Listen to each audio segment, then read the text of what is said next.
Guys, welcome to part two, not necessarily intentional, but part two of the interview with Guy McPherson, Professor Emeritus. So, Guy, before we were brutally taken off the air by nature or some other force outside of us, what why are other climate scientists in denial? Like, is it one of those things? Because what you're saying is they're a cluster of forces that are going to come together, and that what they're considering to be this steady, you know, predictable stream upward from the standpoint of temperature and the deleterious effects around us from the habitable environment for everybody else, that you're saying it's not constant. And they're saying, and for the most part, I've seen other scientists say, hey, maybe there are going to be other drivers that go beyond what we consider to be this kind of constant increase in climate change. What are they missing? Are they in denial? Is it just a human thing of, no, this can't be what it looks like? What is the impetus for them not to give this hair-raising, oh my God, we're going to die appraisal of events? Privilege. Privilege. Privilege. Really? You think it's purely just privilege? Well, when people who talk about the things I talk about are not supported in their positions. It's not that you could get rid of a tenured professor. You can't fire somebody who's in that position, just like you couldn't fire me. The University of Arizona couldn't get rid of me. I voluntarily left the campus. I remained a professor emeritus. But you would lose support, and I lost support based on what I was teaching at the time. So nobody wants to have that happen. Nobody wants to have the courses they teach eliminated from the curriculum. Nobody wants to be the persona non grata at the water cooler, much less lose things like prestige and the ability to do the research they want to do and maybe take a cut in their paycheck. And, there's all kinds of ways that privilege can come to us. And if you're not welcome in your workplace, that's a feeling of extreme discomfort. Let me give a minor example. The world's leading authority on Arctic ice is almost without question Peter Wadhams, who was for a long time director of the ocean physics program at Cambridge University. This is not a minor institution. This is not a minor player. And when he started talking about the things I talk about, he was suddenly and virtually without precedence forced into retirement by Cambridge University. They just didn't like it. They were terrified. Do you think it's just they're terrified by the prospect? Do you think it's, kind of like during the Cold War, where it would be like the nuclear war, and it's like, hey, in case of a nuclear war, get under your desk, and that wooden desk will prevent you from being, what do they call it? Immolation. Essentially being engulfed in fire by a nuclear bomb. Is it one of those things where we don't want to tell the public that they're about to die? Well, I think that's part of it. At the societal level, it's one of those things that we just never even mention. It's one of the most taboo things in this culture is the discussion about death. Almost nobody is willing to have the conversation. It's certainly not water cooler talk. We'd way rather talk about football or basketball or politics. We'd way much more talk about those things than we would about the short time we have here on Earth. And I don't care how long you live. It's going to seem like a very short time here on Earth. So we just don't even have that conversation. My whole life, my parents would never talk about their demise, and they're 80 years old now. And you'd think at some point they might start making a plan. Like, you're gonna live forever, man. You didn't know that? So, I think part of it is cultural. We just do not want to have certain conversations. We don't talk about sex. We don't talk about death. We don't talk about grieving. We don't talk about bodily functions. All of those things, by the way, are perfectly normal. Yeah. And yet we won't have a conversation about them. It's kind of bizarre, actually. I do find it bizarre. I find a lot of stuff bizarre. I even find the alien thing bizarre, that people don't talk about that either. It's like we're in a ball hurling through space, and you honestly believe that we are the only things here. It comes across as a religious conversation. We as human beings are the only things in this entire universe. Like there are more stars and grains of sand on the beaches of Earth, and yet we're the only thing. That sounds like a religious argument to me, and yet it's an argument people make all the time. And Enrico Fermi came up with an explanation for that in 1950, and given the magnitude of the universe and the virtual, undeniable fact that this is one of an infinite number of universes. It's hard to imagine that there isn't other intelligent. I was going to say other intelligent life. It's hard to imagine there is an intelligent life out there somewhere. It's a little weird. Yeah, I think it's just bizarre that people don't ask those questions. All right. So, oh geez, man, this is a brutal interview. Let me ask you this: is there any way out? Like, is there a way to dance through the raindrops in order to kind of get out of this particular quagmire that we've gotten ourselves in? If there is, I don't know what it is. We're in the midst of two paradoxes. I already described what some people have called the McPherson paradox. I've not called it that except when I'm quoting other people. The fact that if we keep emitting greenhouse gases, we continue to heat up the planet.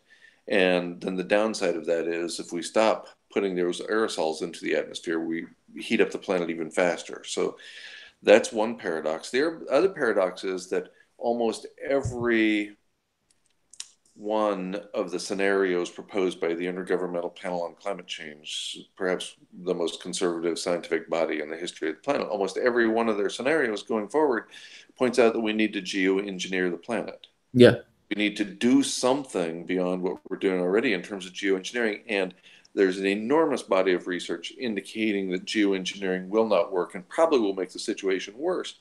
And by the way, that includes an analysis, a synthesis by the United States National Academy of Sciences.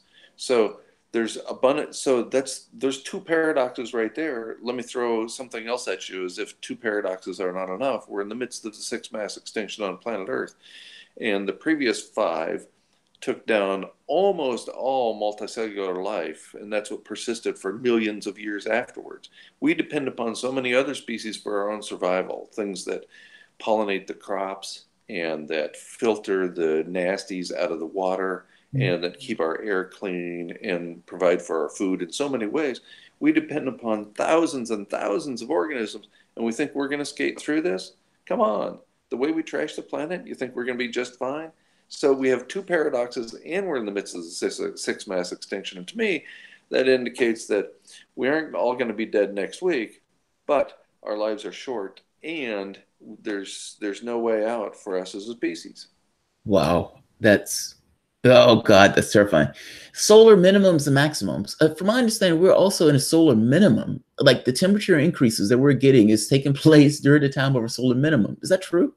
No, we're actually not in a solar minimum, but the sun is putting out less energy than it was in the late 1980s. A solar minimum would cool the planet by about 0.4 degrees Celsius.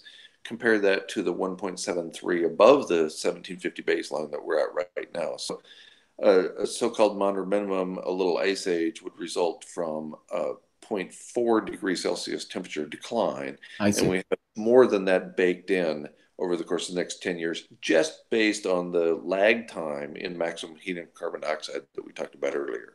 So no, we're not headed for a little ice age. No, we're actually overheating the planet, and we'll continue to do so until there's no habitat for our favorite species on planet Earth. And it's not that I want this to happen. It's just that I'm able to connect a dot here and there and see where things are going. And one last question. Two questions. Technology from the standpoint of the solutions. Because I look, I hear you, and I even to some degree agree with you on this. And I guess my agreement is to some degree belief, so fair enough. I think we're doing bad things, like from the standpoint of a habitable space. And I think, animal agriculture. Animal agriculture is one of the second leading drivers for that. The carbon that's released out of the air. But would you say that that's of a lesser significance than coal? I mean, I know they said there was a 50% driver in this. Which, if not both? I'm asking this question in a weird way because the question kind of came up based on something you said earlier. the sulfates that are pushed into the atmosphere that lower the temperature to a certain degree. I think you say about 30%. Would you agree then that animal agriculture is worse? Or is it somewhat of a moot point? Both of these things are horrendous. Both of these things are going to end the world. It's all of the above. You know, animal agriculture accounts for about 30% of emissions, and global dimming accounts for about a 30 to 50% reduction in heating that we would otherwise observe. It's a combination of all these factors that has driven us to our demise. It's the privilege that we enjoy by having this conversation, by firing up the internal combustion engines that get us to the places we want to go. It's the rapid delivery of pizza at our door. It's the lights that come on every time we flip the switch. It's the water that comes through the tap. It's, you know, it's 1,000 things times 7.6 billion people. Yeah. It's all that wanting and all that needing, and you add it all up, and you know, if you just take away one of these, it doesn't make the problem go away. If, for example, methane hydrates from the relatively shallow seabed in the Arctic Ocean, they're looming as an extinction threat. So is terrestrial permafrost around the northern portions of the globe, Canada, Alaska, Russia, and so on. Global dimming is an extinction threat all by itself. So there are all these factors that, one at a time, they represent serious risks to the continued habitation of Earth by humans. And you add them all together, and I just don't see a way out. And never mind the 450 and change nuclear power plants that are set to go Fukushima, because we don't have the means to maintain them anymore. We can't keep up. We got dozens of those things that were built and supposed to be decommissioned by now because they're unsafe, and we're just holding them together with duct tape and plastic, and that's not going to last forever. And so, you know, there's a handful of extinction level threats out there to our species, and it seems to me that every day we make each of them worse. Well, the wild part about this is there's a real world. I always make this argument. There's a real world, and that real world doesn't necessarily care about your monetary system. Like this idea of putting a price tag on things that affect our lives, like literally whether or not we're going to exist on this planet. Ultimately, you're talking about something that gets a price tag.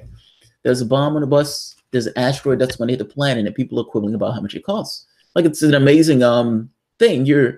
It's like they're putting something that's not real at a higher precedent than something that is, and that is, it's a certain amount of lunacy. I mean, it's irrationality on a scale that is breathtaking. Absolutely, but when, you know, initially when I started thinking about this, of course I thought that was lunacy, because who would value green pieces of paper more than life itself, more than life on Earth? And once I stopped taking those green pieces of paper from a position of principle, and I realized the importance of those green pieces of paper. Yeah, it's not irrational in the moment. Like, the individual that's doing it is rational, all, completely. Nobody wants to be without their needs. Exactly. So here I am 9.5 years later. I don't have access to much money, and man, I sure wish I hadn't taken those steps away from the university. That was good money for no work. How stupid was I? I don't think it's irrational. Look, from the standpoint of like a 1%, I don't think it's irrational. I think if you're a king or a queen and you have all these people worshiping you, and you say, "Hey, I'm bestowed by royalty," and these guys bought it, oh, that's great for you. Yeah, I get it. For the collective 99%, no, I don't get it. Can we organize ourselves in a way that is sustainable? That doesn't. I guess what I'm saying is, the way we've organized ourselves right now, it's almost like, in order for you to function, you need those pieces of paper. Like, I may dislike Amazon from the standpoint of how they treat their workers, but Amazon is going to give me the cheapest price. And, all of these things are incentives built into it to say, "Hey, use this, do this." And it's almost impossible to rip yourself away from it. And like you say, you look at it and be like, "God, I did this on principle, and this is hurting." Nobody wants to hurt. Nobody wants to hurt. It's the tragedy of commons at the largest scale imaginable. Yeah. Right. I know that by being part of this omnicidal system, known as civilization, I know that I'm doing harm to things. I know that I am promoting racism and misogyny and monetary disparity. I know I'm involved in all those things. So what do? I walk away. Well, that doesn't help. It doesn't help me. It doesn't help almost anybody else in the system. That's the Right? The quagmire. system just marches on 7.6 billion people later. Last thing, is there anything that I haven't asked you that you want to say? I've been trying to keep it constrained because, like I said, some of these things I've had going for like 3 hours, and I'm sitting here still asking questions. But is there anything that I haven't asked you that you would want to get across to the audience? There's a couple other things I want to know. I want to know where you're from. Oh, Richmond, Virginia. And so you're broadcasting from Richmond, Virginia?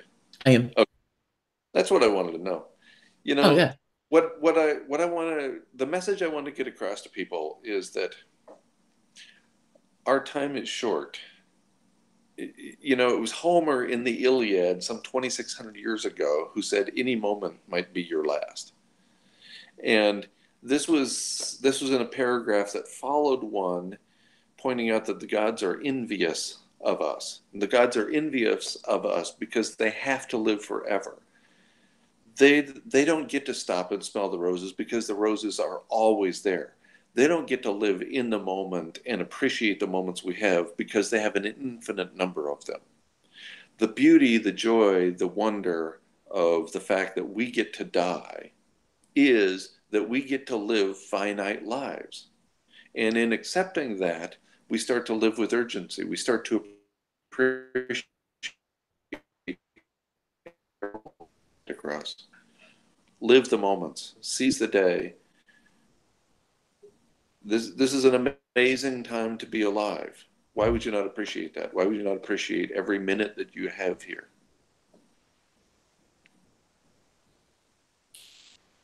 I think they appreciate it. I think it's more, like you say, we function as if we're going to be here forever. And, you know, we're born into society, and being born into that society, it's almost like we're robots, where we get programmed and all this other stuff, and people don't necessarily stop and ask the question on whether or not it's like, hey, where's the society going? And should we continue to go that way? Instead, we just kind of put our heads down and go as if we're going forever. It's you know, I'm a huge fan of trying to change society for the better. I'm a huge fan of justice on all levels. And I also recognize the limited power you and I have. So maybe we should spend 30 or 40 hours a week trying to make the system better for the people in our lives, for everybody on planet Earth. And maybe we should spend the other 128 hours in the week, besides the 40 that we spend working, maybe we should spend those 128 hours living fully with gratitude for what we have and trying to make the world a better place for the few people that we have influence over that are, you know, actually in our circle on a daily or weekly basis. Guy, I absolutely appreciate you doing this interview. I got to be honest, I absolutely hope you're wrong. I totally hope. And by the way, so do I. This is one of those cases where it's like, God, I hope you're wrong. I hopefully in 10 years, I hope I can bring you back here and be like, all right, guy, we're still here. But to be honest, just because it's not specifically 10 years doesn't necessarily mean that things aren't getting progressively worse from the standpoint of environment and climate and everything else. So thank you very much, Professor Emeritus Guy McPherson. I'll tell you what, Jamaro. Go for it. We're here in 10 years. I'll come to the studio in Richmond. Well, I'm hopefully it's not going to be just a studio in Richmond at that point, but yeah, you're absolutely invited. I'll come to your studio in New York City, man. Wherever it is, you're absolutely invited. I already have one person marked down for a bet about whether or not Trump wins again. I'm like, there's no way he wins again, and she's like, yes, he's going to win again. It's like, all right, let's put that down. Let's put that as a bet. But yeah, you're absolutely invited to the studio. And by the way, before 10 years, anytime you want to come back and talk, you're more than welcome to come back. I appreciate you coming on. Thanks. I appreciate the opportunity. You have a great day. All right, guys. Let me make sure I didn't miss anything. Let's see. And yeah, good. All right, guys. If you enjoy the content, please feel free to share, like, subscribe, and of course, you guys can always support through Patreon. Thanks, everyone. Guy, I really